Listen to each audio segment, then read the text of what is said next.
Hola a todos, soy Jordi Serramía de Singular Green y en este vídeo vamos a hablar de sostenibilidad.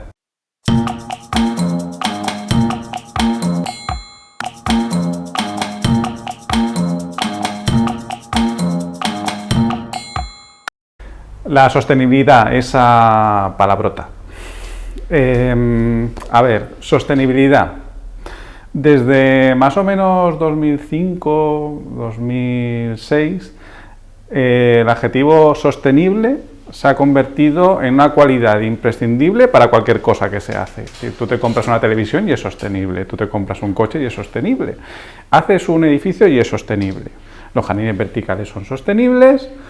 Entonces, en un mundo donde todo es sostenible y todo el mundo persigue una imagen verde y sostenible de su producto, de lo que hace, de lo que diseña, de lo que construye, ¿cómo conseguimos distinguir lo que es sostenible de lo que no lo es? Pues de eso va este vídeo. La sostenibilidad, desde mi punto de vista, tiene que ver con un equilibrio entre consumo de energía, daño al medio ambiente y equilibrio social o mantenimiento de la sociedad. Es decir, por llevarlo a un extremo, ¿no? Imaginaros que para ser sostenibles todos volviéramos a la de piedra, ¿no? Pues entonces eso colapsaría la sociedad y moriría un montón de gente y tampoco queremos eso, ¿no? Entonces, ¿dónde está la sostenibilidad? La sostenibilidad implica gastar menos energía, implica no utilizar tecnología, implica colocar cosas verdes, implica qué es lo que es, a dónde vamos, ¿no? Entonces, para intentar explicarlo, voy a intentar poner tres ejemplos. A mí el ejemplo que más me gusta es el del coche. Imaginaros que tenemos un coche. Ese coche lo necesitamos, es decir, necesitamos ese coche para movernos, para ir a trabajar, por lo que sea, porque no hay transporte público en nuestra zona, ¿no? Pues el tener este coche, imaginaos que es un coche de gasolina, que consume 15 litros cada 100 kilómetros, es decir, un coche que ya tiene 20 años y que contamina un montón, ese coche, ¿no? Pues imaginaros que queremos cambiarlo por un coche, otro coche que queremos comprarnos, y vamos a pensar en el coche más sostenible que haya, un coche eléctrico maravilloso que consume, que además lo alimentamos con energía solar y es perfecto, lo llamamos el coche sostenible, ¿no?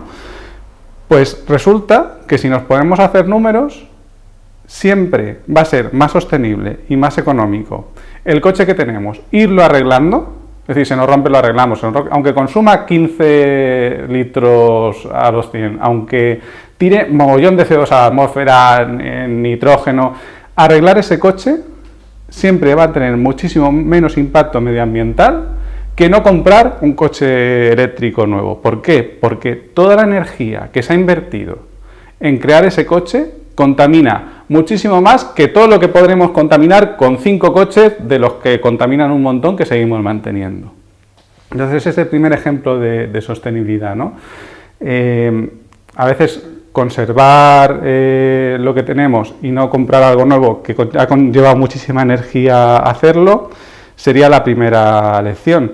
Vivimos en un mundo donde necesitamos un consumo continuo. Existe la obsolescencia programada, es decir, nosotros compramos un coche y ese coche a los 5 años tenemos que venderlo y comprar otro coche, y a los 5 años tenemos que venderlo y comprar otro coche. No vamos a tener un coche que nos dure 30 años. No vamos a tener un móvil que nos dure más de 3 años o de 4 años, no vamos a tener un ordenador portátil que nos dure más de 4 o 5 años. En ese sentido, esa es la primera cosa que hacemos que va en contra de lo que, digamos, sería una concepción sostenible del mundo. Es decir, no significa que todos tengamos que volver a la de piedra y no tener coches, sino que intentemos gastar la mínima energía en ese sentido. Ese es el primer punto. El segundo punto tiene que ver con cosas que hacemos normalmente día a día. Es decir, imaginaros, ¿no? Nosotros tenemos en casa un aire acondicionado mega sostenible, ¿no? Que consume súper poca energía, que lo hemos diseñado súper bien, que está muy bien pensado, ¿no? Y entonces tenemos ese aire acondicionado y calefacción que consume muy poca energía. Y entonces, pues decidimos que vamos a ir en pelotas por la casa, ¿vale? Vamos en pelotas por la casa porque, claro, como nuestro aire acondicionado consume poca energía, pues no. Es decir, ser sostenible a lo mejor implica ir en casa con jersey y bata. Entonces tú no necesitas encender aire acondicionado porque vas en casa con jersey y bata, aunque pases un poquito de frío, pero estás a gusto porque estás abrigado dentro de casa. Entonces, ese tipo de políticas, a mí me gusta mucho un ejemplo de una empresa japonesa, ¿no? Donde simplemente liberando a sus empleados digamos, de la etiqueta de vestir, consiguieron, en lugar de tener el aire acondicionado a 22 grados, tenerlo a 25 grados, ¿vale? Y que sus empleados, pues en lugar de ir con chaqueta y corbata por la oficina, pues fueran simplemente en camisa, y entonces esa diferencia de 3 grados implica un consumo de energía brutal. Pues eso es sostenibilidad, es decir, esa clase de decisiones que se toman para conseguir un ahorro de energía en las cosas que hacemos cotidianamente. Eso tiene que ver con la sostenibilidad desde mi punto de vista. Y el tercer ejemplo que quiero poner tiene que ver con la escala.